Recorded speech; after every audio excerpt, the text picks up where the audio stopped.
Good morning and welcome to our members, our friends, and visitors. Welcome to First Unitarian Universalist Church of Richmond, Virginia. My name is Denise Rhymes, and I have the privilege of serving this congregation as president of our board of directors. Every Sunday morning, we gather together to commit an act of rebellion and liberation. A rebellion and liberation are manifested by our presence and our belief that you are important. We rebel against the myth that each person is an island, but we respect the inherent worth and dignity of every living being. We show up so that our minds and hearts can be liberated from our daily trials, and we take part so that we are free to be together as we are and as we choose to be. We especially welcome our visitors this morning, and we appreciate your being here to join in the rebellion. If you're interested in learning more about First UU, please write to us at membership@richmonduu.org. Tune in early each Sunday, 5 to 10 minutes prior to the beginning of the service, to catch all of the weekly announcements so that you can stay updated on what's going on in this congregation. We welcome you. We are glad that you are with us on this Sunday morning.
From Canada to Mexico, the monarchs descend from their far-reaching northern expanse to their southernmost cradle of arboreal comfort. Families gathered together to sleep amongst the trees. From Mexico to Canada, each year they bloom forth, a glistening parade of beauties spanning the skies and spiraling up beyond the reach of our earthbound eyes to distant horizons. The embrace of our community can be like this, a place to come close, to wrap our wings around one another, and when we are ready, to begin our sacred journey and to fly. We kindle today's chalice with these words.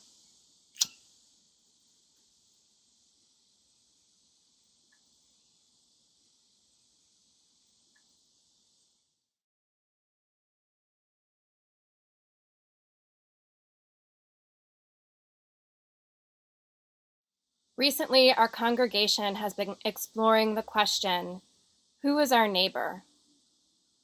Today's worship service is dedicated to the neighbors all around us in the spirit of welcoming relationship with all of the beings in the more than human world that we are but a part of. Welcome to our time of worship.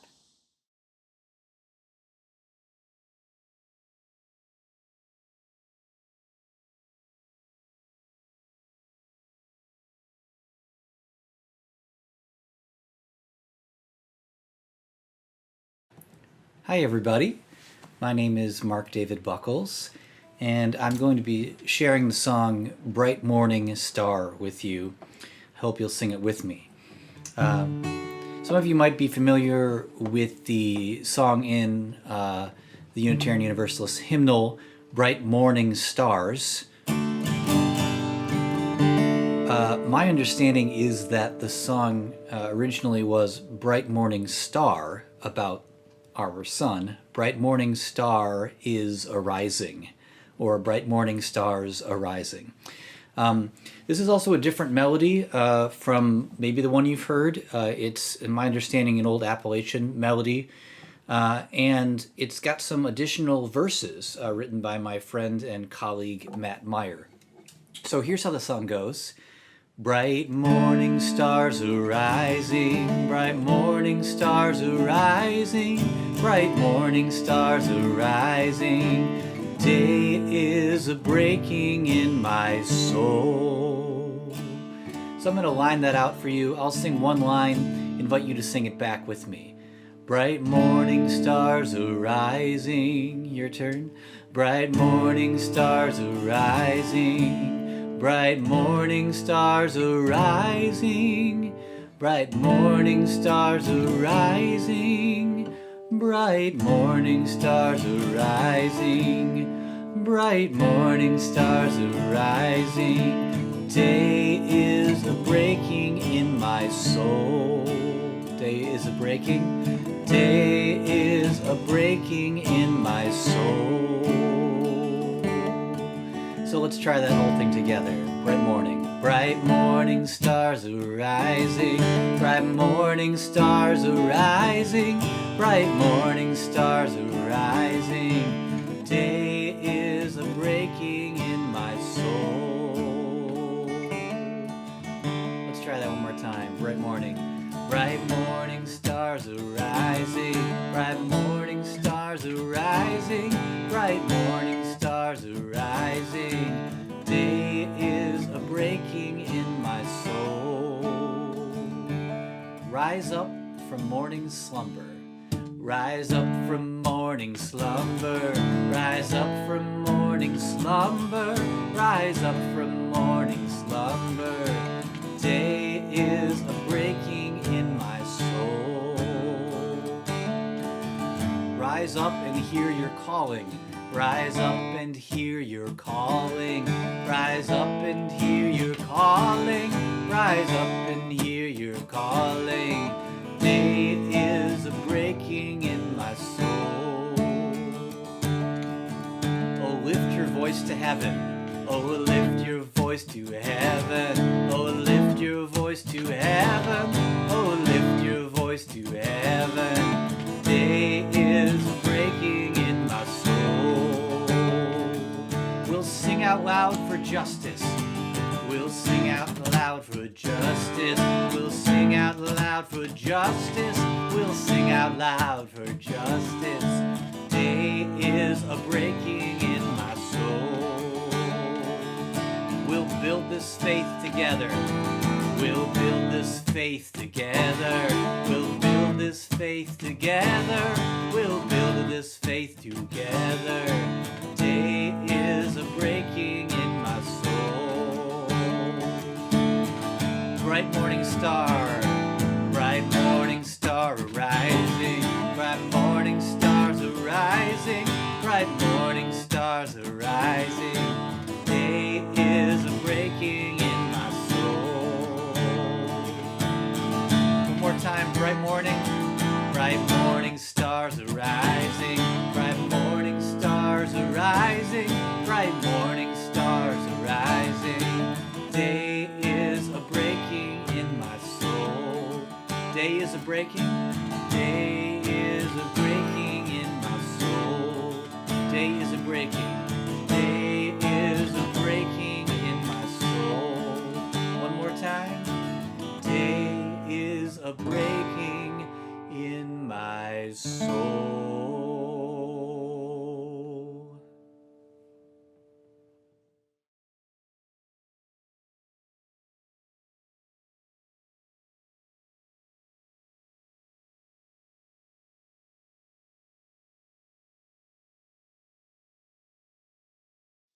I invite you now to assume a position of reverence for our moment of prayer.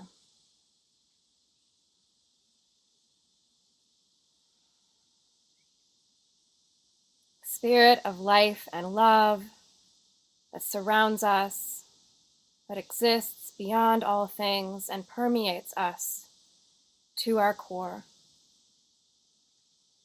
Be with us today as we journey towards exploring a deeper relationship with the world that we are but a small part of.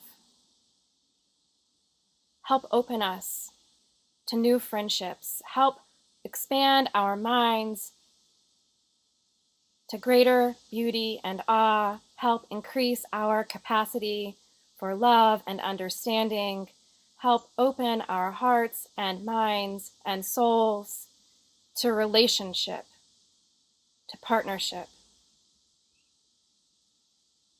We know that our world is dying and we are part of that world, and yet we know our world lives and we see signs of beauty and resilience all around us. May we become the right size, our size, small, feeling ourselves interconnected with one another like the trees. May we remember our symbiotic relationship with so much on this planet. May we inhale each day, feeling our relationship with the plant world, and exhale a gift back to them.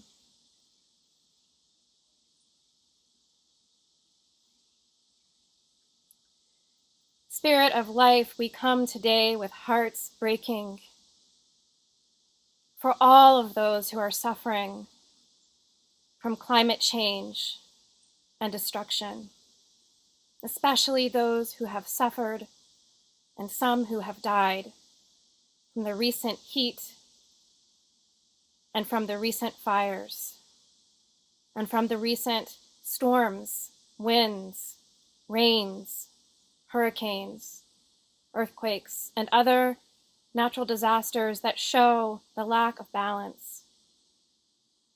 We come with hearts breaking open, wanting clean water for all, not just our human world, but for all creatures, wanting all creatures to have clean water for their natural habitats, that their homes in the seas, lakes, and rivers not turn into a death march. We lay our grief down on the altar of the great heart of all, in honor of our love for all things, and in acknowledgement of our contribution, and with the desire to turn the page each day more towards love as individuals and as a collective. Help us learn to give and receive love more and more in all of the love languages. Help us feel love, turn towards and remember relationship with a more than human world. We pray these things humbly. Amen.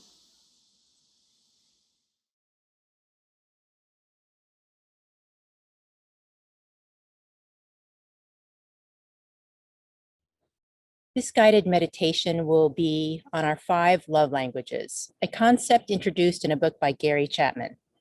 Chapman suggests there are 5 main ways we demonstrate and perceive love. I'm going to describe each of them, and while I do, think about which of these come most naturally to you. Then we'll do a guided reflection and meditation. The first is time. If you like to show your love by spending time with loved ones, time might be one of your main love languages. Gifts. Maybe you prefer to give your loved ones gifts. The gifts can be big or small. Touch. Perhaps you prefer to show your love by touching your loved ones. Words.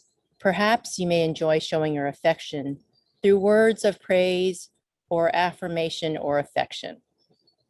Service. Maybe you also enjoy helping your loved ones or doing nice things for them. So the 5 love languages are time, gifts, touch, words, or service. Which comes most naturally to you?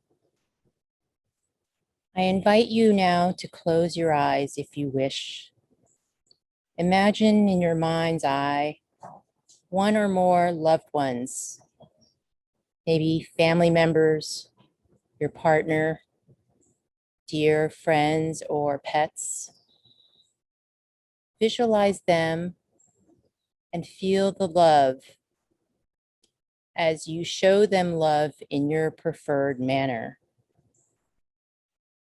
Visualize that giving in detail, whether it's time, gifts, touch, words, or service, and how your heart feels as you do so.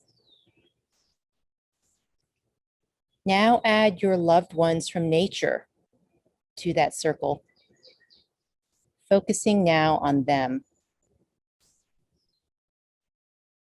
What flora, fauna, and minerals come to mind?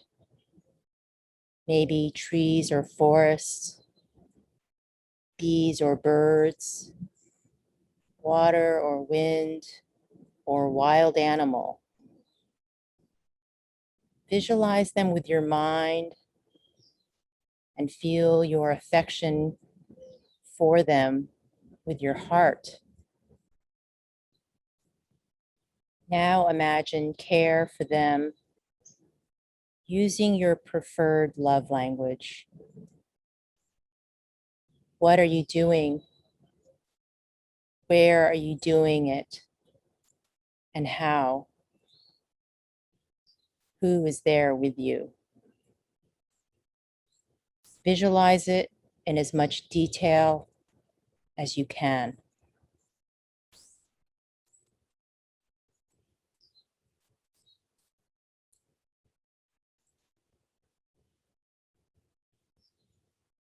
Now imagine Gaia, our beautiful mother, so abundant and brilliant, a shining blue planet in the dark sea of the night sky.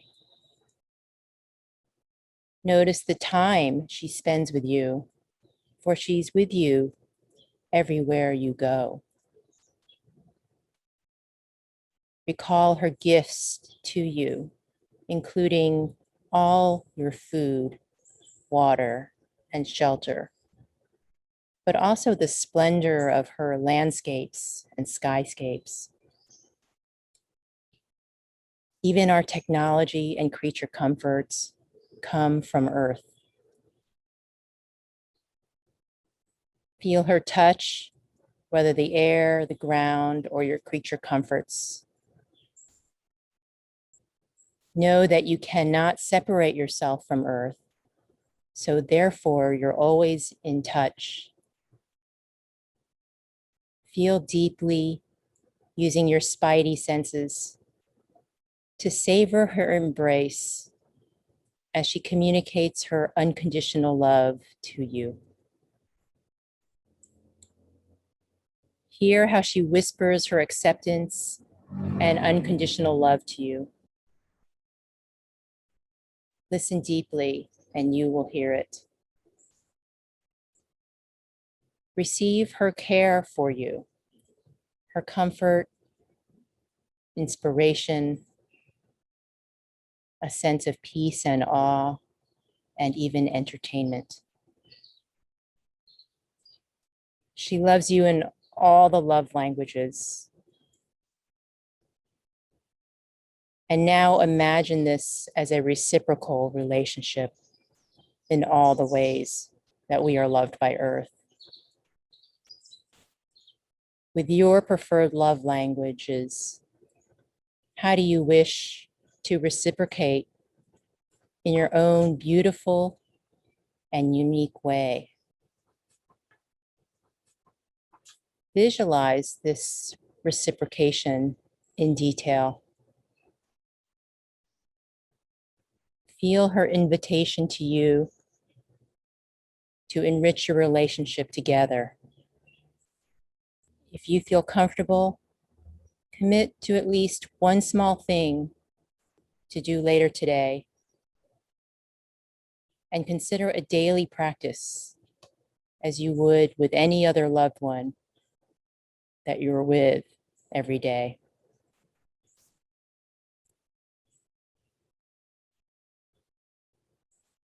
Blessed be.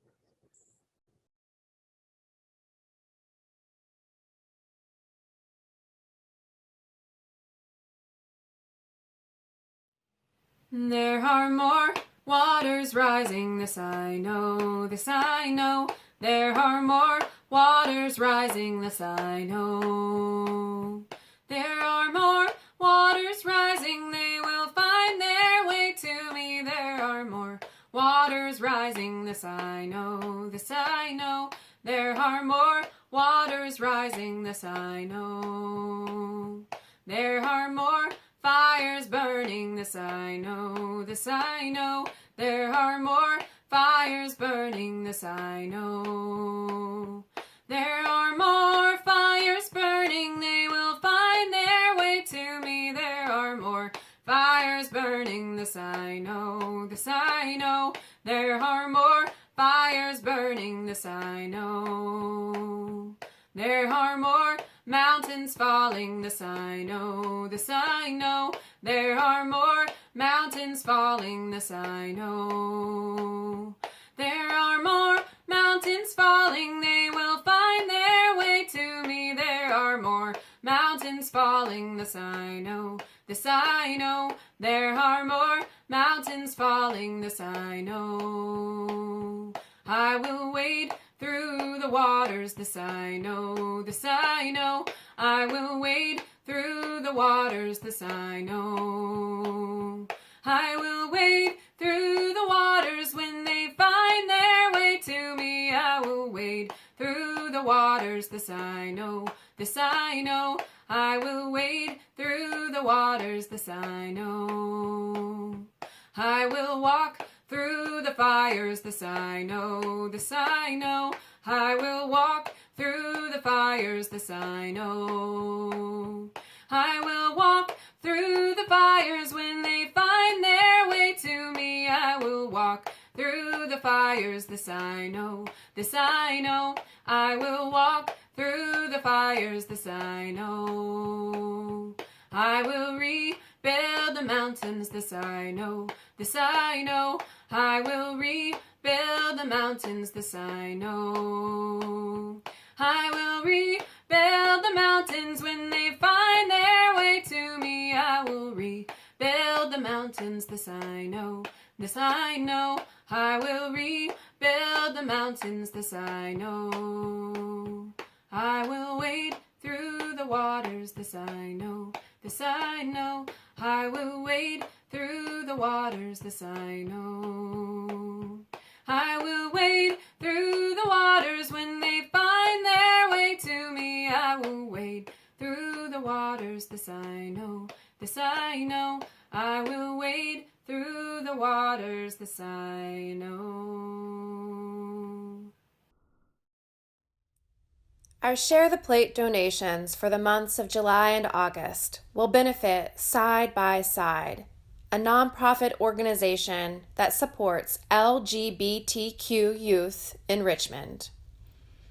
We'll now be hearing from DeHaven Mays, Director of School Programs for Side by Side, to learn more about where our Share the Plate donations will be going.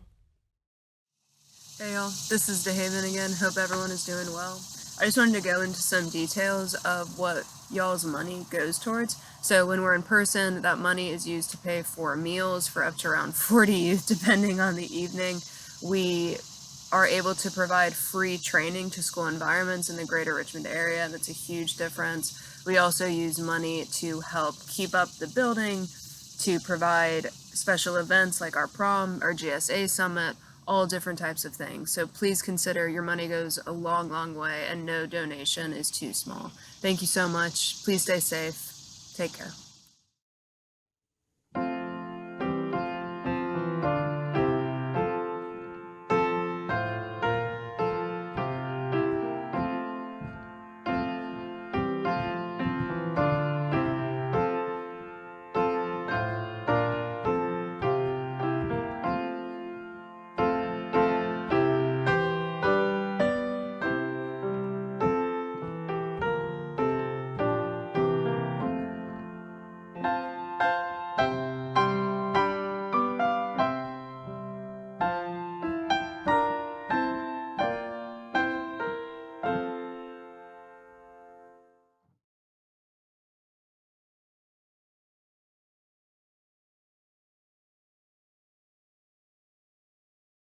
In the golden plains, butterflies soar.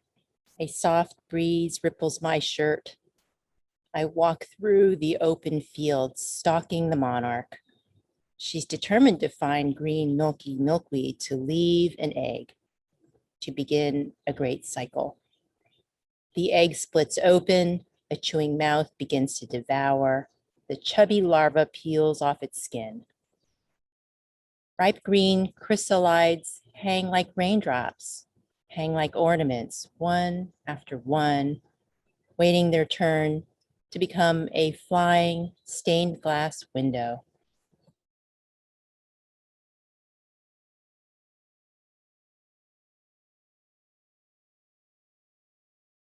At this point in the summer season, monarch butterflies have arrived in some of the more northern points of their annual migratory journey. Journey North, an online interactive community log of recent monarch sightings, has logged at least one monarch near Richmond, Virginia, as recently as the 10th of July. Some have already made their way all the way up north to Canada. Their journey north begins in the winter months in Mexico, traveling through the United States, up to Canada, and then back south again. These winged creatures know no borders between countries, and they need no visas or passports to cross over the invisible lines that divide our shared North American continent. Their home is both broad, sweeping over incredible, vast distances, and smaller than we could imagine, beginning as babies inside a single milkweed plant, and then famously cocooned during their metamorphosis before transforming from caterpillar to winged beauty. An interesting thing about the monarch migration is that somewhere inside them lies a knowing of which direction to fly. Imprinted onto their DNA is the map of a migratory route that spans generations. The butterflies that leave Mexico in the winter are not the same butterflies that return to Mexico the following year. Over the course of this migratory journey, multiple generations of monarchs will be born and die. 3 or 4 generations up, and 3 generations back down. 6, 7, or 8 generations total, in a perpetual process of regeneration that ensures the survival of their species from one year, from one season to the next. Unfortunately, their predictable persistence has been disrupted in recent years due to human interference. Their beloved milkweed plants have dwindled from fields and roadsides. And without this literal mother's milk for their infant meal, butterfly eggs have no home to take up residence inside in order for the next generation to thrive. In addition to this, more complex variables from the climate weirding have caused stronger winds, different temperatures and weather patterns, and creating less than ideal and often hostile environments for the monarchs. Even changes in the forest canopies where they overwinter in Mexico can be enough to send an entire colony to the forest floor. My personal interest in butterflies, in my own personal memory, began a few years back when one late fall, early winter, my family drove from our home in Tallahassee, Florida, down to the Gulf Coast to a place called Mashisand Beach, just a small little strip of coastal beachfront. We were the only people there. And we just took a walk down and back, just enjoying the natural beauty of the sand, the grasses, the tide pools with incredibly beautiful, innumerable tiny snails, and the quiet majesty of Florida's Gulf Coast. As we were leaving the beach that day, looking over the shoulder, to the left of us, we began to see one, then two, then dozens of monarch butterflies flying from land out over the waters, fluttering over the Gulf towards Mexico. Their strength and endurance to fly such an unfathomable distance to me, despite their light and airy appearance, struck me. A week later, I bought a handmade monarch ornament to hang in our family car to remind us of that special time together. And that majestic creature, just one example of so many examples of incredible beauty and awe-inspiring wonder in the natural world that we are a part of. When I approached this week's sermon, I originally titled it Welcoming Our World, and I knew that I wanted to explore this concept of who is our neighbor, including the natural world around us. David Abram coined this the more than human world that we are but a small part of. I knew I needed to choose a subject, to choose a story from this wide expanse of flora and fauna that make up our natural world, and explore what being a neighbor to them might be. And for some reason unknown to me, my spirit landed on the butterfly. So I just began a small exploration, and to my surprise, I found that 2 very recent books on butterflies had been recently published. So I purchased them both, and I began my journey towards learning from Lepidoptera, or Befriending the Butterfly. The first book was written by author Wendy Williams and published in May 2020, just last year. It's titled The Language of Butterflies: How Thieves, Hoarders, Scientists, and Other Obsessives Unlocked the Secrets of the World's Favorite Insect. The Washington Post called her book, quote, a glorious and exuberant celebration of these biological flying machines. Williams takes us on a humorous and beautifully crafted journey that explores both the nature of these curious and highly intelligent insects and the eccentric individuals who coveted them, end quote. This review captures the flavor of Williams' book.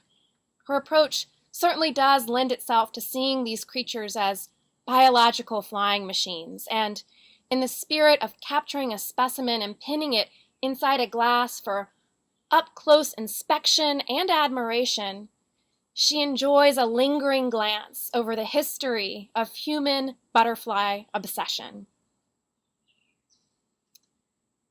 Just a year after that book was published, just a few months ago, in April 2021, Sarah Dykman's book, Bicycling with the Butterflies, My 10,201-Mile Journey Following the Monarch Migration, was released. Dykman, a butterfly chaser, is anything but a thief or a hoarder. The reason for her pursuit is only part love affair, though her journey is certainly emblematic of a love that defies the need to be greedy and obsessively hoard these creatures. Dykman's bicycle journey was a sustained effort to raise awareness and advocate for this endangered species that captured her heart. Rather than hunting them to pin them down, Dykman chose to ride alongside them in order to help bring them back to life. Her memoir is, in the words of one of her reviewers, Dr. Jane Goodall, an extraordinary story in which Dykman seamlessly weaves together science and a real love of nature. The book is a lament for our thoughtless destruction of nature and at the same time a celebration of the beauty that remains. The migration of the monarch butterflies is one of the wonders of the world. We must save it for future generations. Dykman's epic journey began with her determination to help save a single species, and yet her journey was so much more than that. Bicycling with the Butterflies was more than just a bicycle tour of North America to track those incredible black and orange winged mysteries. Her journey led her across fields and through forests and into the homes of strangers who took care of her along the way. She made friends across cultures and journeyed a route that defied dividing lines between states and countries. She spent time in ditches, mesmerized by milkweed, and fell in love with so much more than a species of winged insects. Her journey may have begun with butterflies, but it, forgive the pun, winged out into so much more. It evolved and metamorphosized into a movement not to just save butterflies, but, in Mary Oliver speak, the family of things. When I think about Dykman's journey to save a species and how it led her to so much more, I'm reminded of a formative moment in my own life as a young environmentalist. I was sitting in the audience during a talkback after a presentation by well-known activists. It was the end of a long evening, and I was more disheartened than inspired. I felt the weight of the planet's needs pressing in on me, and it was too big, and I felt entirely inadequate to hold it all. I felt the lack of hope and the lack of belief in my ability to make any sort of lasting change. Given that I'm now a preacher and kind of enjoy public speaking, it might be hard to believe that I can actually be quite shy. Towards the end of the evening, the force of my feelings broke the dam on my voice, and heart pounding, I raised my hand. This is all so big, I struggled to find words to say, and I feel so small. I feel so helpless to make a change. I don't know what to do. What are we supposed to do? The response to my question didn't come from the men on stage. It came from another young woman across the crowd, and she told me that it wasn't up to me to do it all. In fact, she said we all just have to do our one part. Find what your one part is, she said. Maybe your goal in life might be to save a single species of flower. One flower isn't the whole world, but it's still important.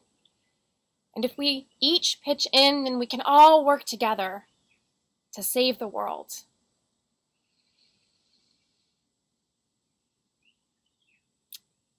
I have to admit, while I appreciated this young woman's loving kindness and her personal vision, her response still didn't really work for me. You see, the idea of saving a single species of anything lacked appeal. Not that I didn't find it a worthy mission, but it still felt way beyond my reach. Save a flower?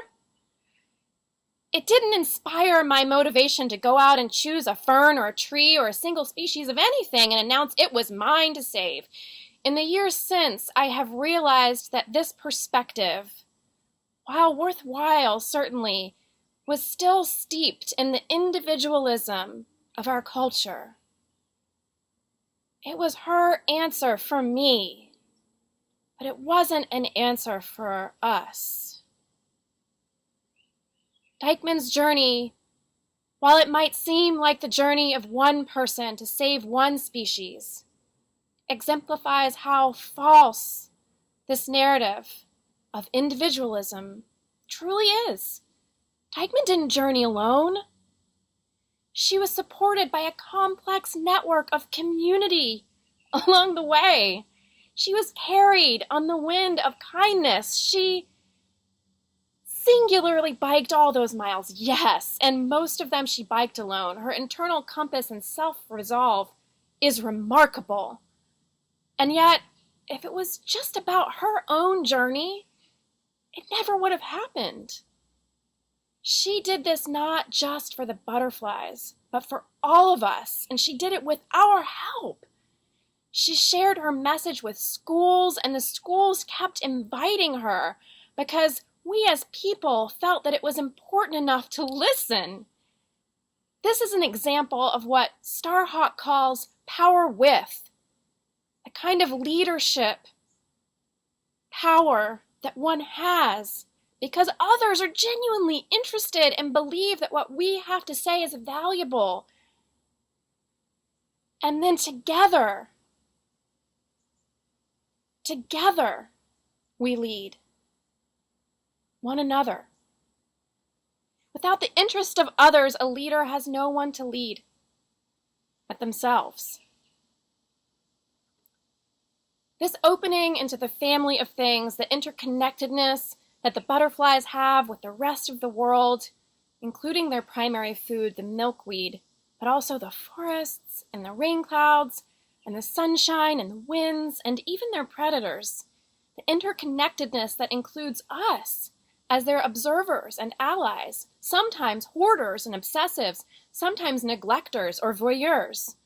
The answer that I received in the crowd that day, while it didn't tell the whole story, it hinted in a small way to our interconnectedness. It's true, we don't each have to do it all. We couldn't possibly. And we each do have our own soul's journeys and our own callings to dedicate ourselves to in life. And despite our individual uniquenesses, each person is interconnected and bound up in the family of all. We all are connected, each and every one of us, and a journey to save any single part of the world is, in fact, a journey of all, to save all. So, how do we enter this journey? What's your butterfly journey? What's our flower to save?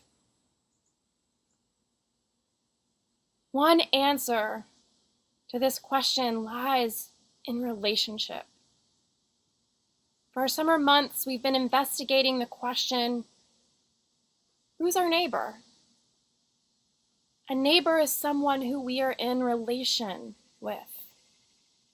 And our neighbors are not limited to the human family, but extend to the more than human world that surrounds us, that we humans are just a small part of.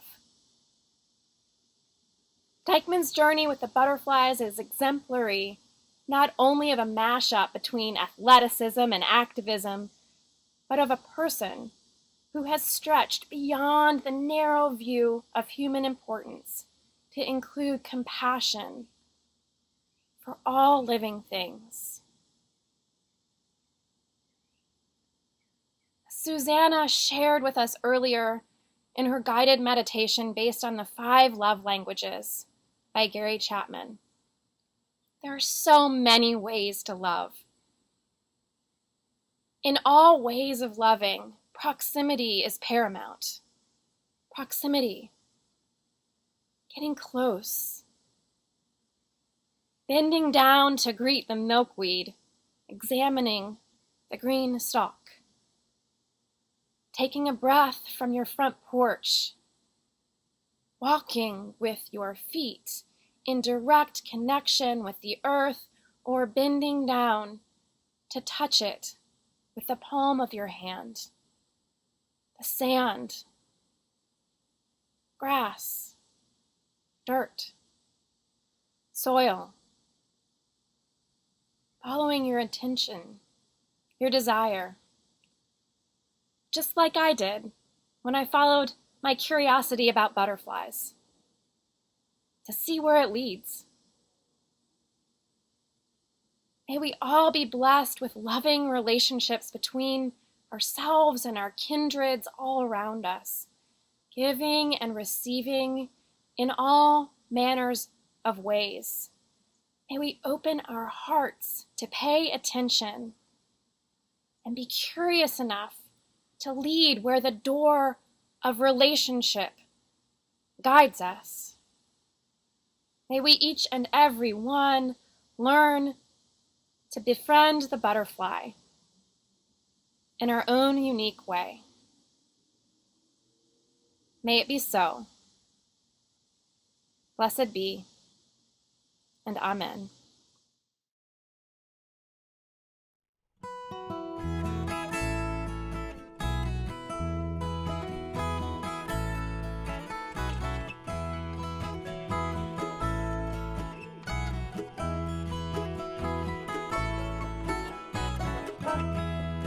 Mother Earth lives on the ocean.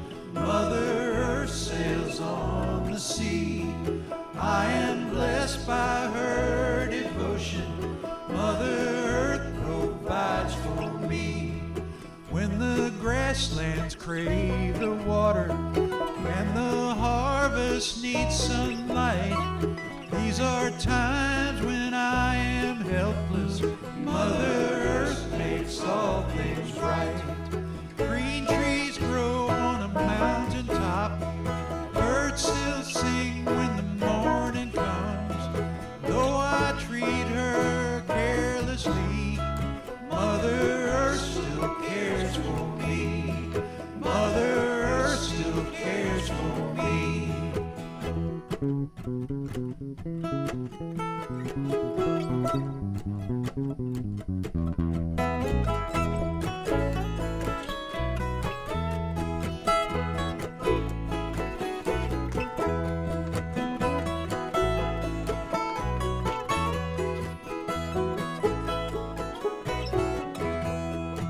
I am going on a journey, and I pray all things end well. But Mother Earth looks after me. I will follow faithfully. Green trees grow on a mountain top. Birds still sing when the morning comes. Though I treat her carelessly, Mother Earth still cares for me. Mother Earth lives on the ocean. Mother Earth sails on the sea.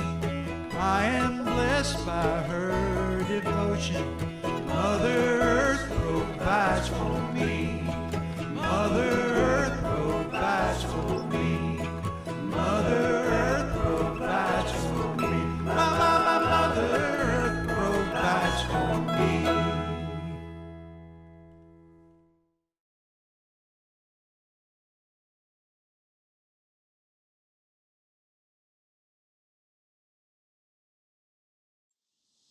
We extinguish today's chalice with words by Sarah Dykman from her book, Bicycling with Butterflies.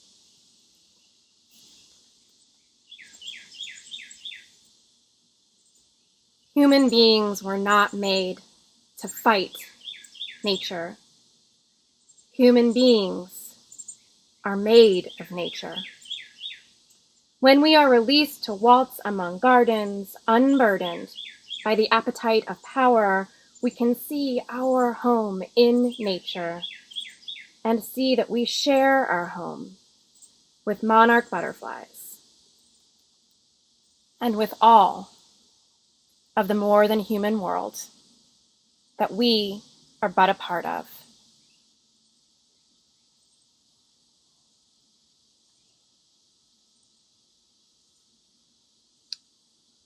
May you go in peace, sustained by your connection to the neighbors all around you.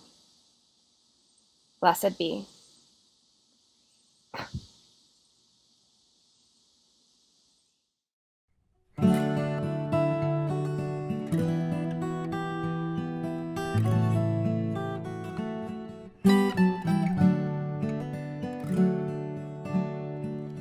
This pretty planet spinning through space, your garden, your harbor, your holy place. Golden sun going down, gentle blue giant, spin us around all through the night. Safe till the morning light. This pretty planet spinning through space, your garden, your harbor, your holy place.